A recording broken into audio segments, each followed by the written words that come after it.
আজকাল এত রৌদ্র আর গরম করছে, বাড়ি থেকে না ঠিকমতো বেরই হওয়া যায় না, প্রচণ্ড রৌদ্র আর গরম।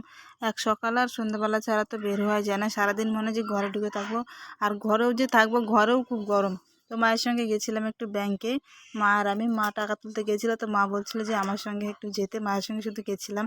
আর ওখানে একটু ভিডিও করেছিলাম, তো আমাকে একটু বকাবকি করছিল। আর মায়ের ভিডিওটা আমি পেছন দিক থেকে শুধু করতে পেরেছি, আর করতে পারিনি। আর বকছিল আমাকে, ভিডিও করছিলাম সেই জন্য। তো সেই জন্য আর ওখানে আর ভিডিও করিনি, বাইরে চলে এসেছিলাম। আর এই যে ভিডিওটা আছে, এটা না মেলাতে গেছিলাম, মানে মেলাতে যাওয়ার দিন ভিডিও করেছিলাম। আর ভিডিওটা আমি মানে একটু একটু করে করি, আর এডিটিং করব ভাবি, আর করাই হয় না। তো মেলা থেকে আসার সময় ভিডিওটা করেছিলাম। আর অনেক দিন পর তোমাদের সঙ্গে, মানে তোমরা আমাকে দেখতে পাচ্ছ, আর এই মিনি ব্লগে দেখতে পাচ্ছ। তো কেমন লাগছে তোমাদের? অনেক দিন পর তোমাদের সঙ্গে দেখা, মানে আলাপ হচ্ছে।